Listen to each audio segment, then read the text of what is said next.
En este canal hemos hecho videos de creepypastas, casos reales, noticias paranormales, mitología e incluso anécdotas reales.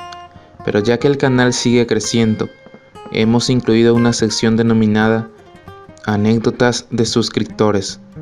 Esta sección incluye, como su nombre lo dice, las historias que me comentan, ya sean propias o informadas por ustedes. Hola, ¿qué tal? Buenos días o noches, criaturas de la luz. Yo soy Zeta y es momento de superar tus miedos. Hoy hablaremos sobre las anécdotas de suscriptores, parte 5. Iniciemos.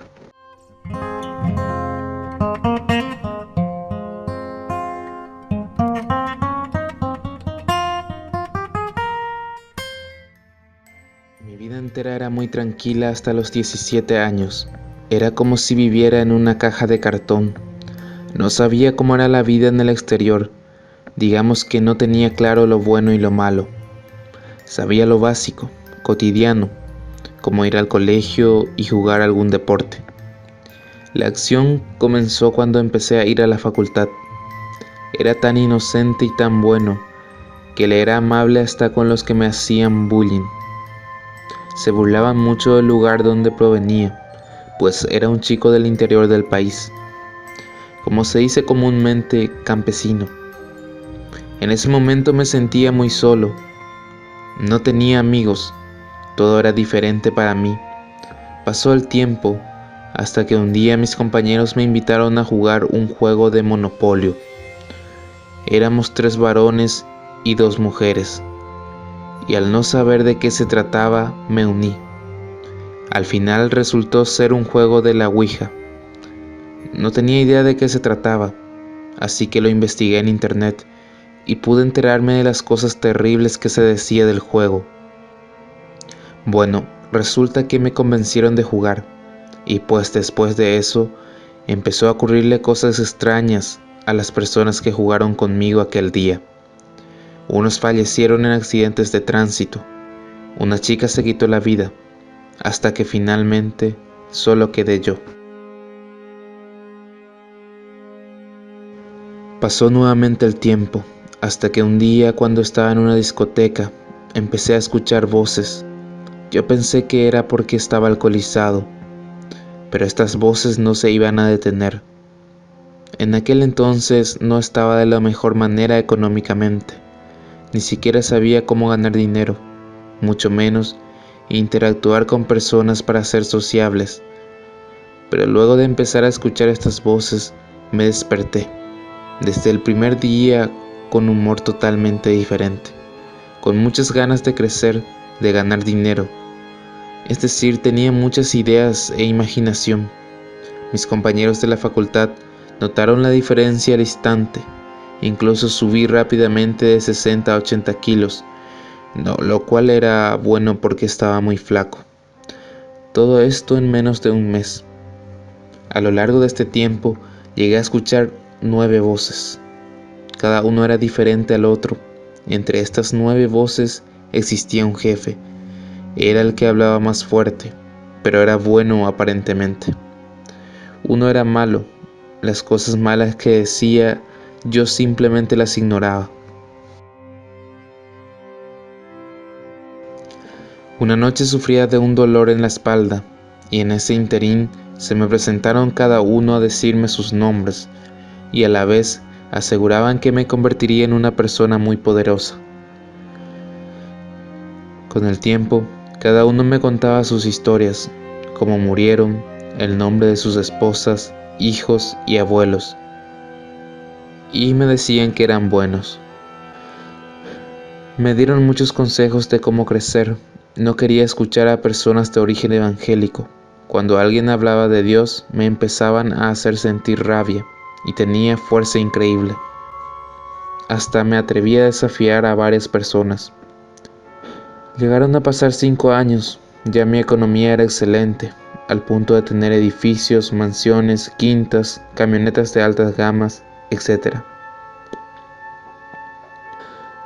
Después de un tiempo, por primera vez, las 9 voces me hicieron sus peticiones. Básicamente su petición consistía en conseguir una chica para que ellos se pudieran comunicar. Me eligieron qué mujer sería, me indicaron la mujer y la busqué. Me acerqué a ella. Recuerdo que le hablé y le dije que estaba muy contento de ver a una mujer tan bella, de unos ojos tan hermosos como el paisaje de Bora Bora. La mujer nunca se negó a platicar conmigo. Nos llegamos a conocer muy bien y luego le conté de mi situación con las voces. Lo que me pareció extraño es que la mujer no se sorprendió. Es como si ya conociera mi caso.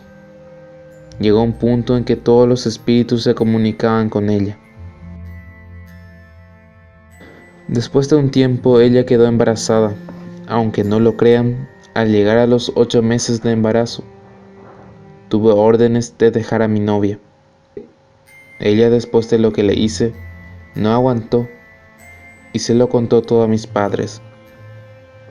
Me trataron de loco por querer ocultar algo tan anormal.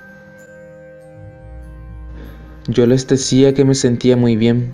Les dije que no sabía si estaba loco o era una especie de esquizofrenia, o tal vez algo peor, y que por eso no se lo contaba a nadie.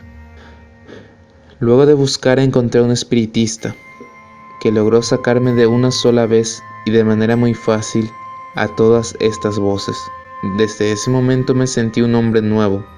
Durante la sesión me despedí de ellos y les dije que ellos me hicieron lo que soy y que yo les utilicé, y también que estaba feliz de no volver a escucharlos. Hoy en día estoy muy bien. Pasaron ya 2 años desde eso y estoy como una persona nueva, totalmente normal, y por sobre todo, estoy muy feliz con mi familia, ya que antes no sentía compasión ni amor por nadie, y ahora sí. A pesar de todo, mi consejo es que no lo intenten nunca, porque no siempre será bueno. Es más, de las 5 personas que jugamos, solo a mí me pasaron cosas buenas, y en ese juego, si tocas la puerta varias veces, alguien tarde o temprano te abrirá. La verdad es que lo que he contado ha sido un resumen. Tengo muchas más anécdotas que contar.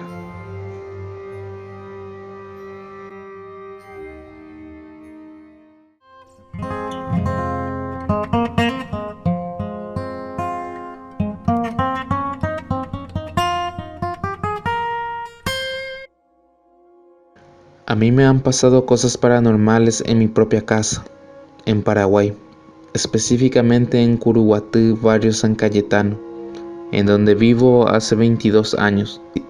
Aquí nos ha pasado de todo a todos los que viven en este lugar. Si estás solo se apaga hasta la radio. Si prendes la luz, enseguida se vuelve a apagar. A la noche, algo quiere quitarme mi almohada, y cuando enciendo las luces, no hay nada. Quisiéramos vender esa casa, pero ya no se puede de tanta mala fama que tiene. Hace 10 años que murió mi tío. Allí en esa casa fue su velorio. Desde entonces se caen cosas, a veces se escuchan risas, sonidos de zapatos, como si alguien caminara por las noches. En una ocasión a las 12 de la noche algo me despertó. Entonces vi que mi frazada se estaba elevando. Sé que resulta ilógico o muy difícil de creer, pero es la verdad. Ha sido mucho lo que aguantamos todos estos años. Este 2019 sucedió lo peor. Eran las 3 de la madrugada cuando de repente y sin explicación alguna, nuestro televisor se cayó. Yo no sé nada sobre cómo combatir estas cosas, pero experiencias con estos sucesos tengo bastantes. Y es a mí que más me persigue, y es muy aterrador. Pensamos poner cámaras en toda la casa, pero también me da miedo lo que se pueda ver. Yo tengo 20 años y ya tengo un montón de sustos en esta casa. Pensamos que aquí se echó el famoso cementerio, es decir, tierra proveniente del cementerio que muchos usan para poseer un lugar, o más bien dicho, embrujarlo. Bueno amigos, eso ha sido todo el video de hoy. Espero que haya sido de su agrado y nos vemos muy pronto con un nuevo video. No olviden contarme sus anécdotas, que yo con gusto las leeré y las mejores saldrán en este video. Muchas gracias y nos vemos en la próxima. Buenas noches.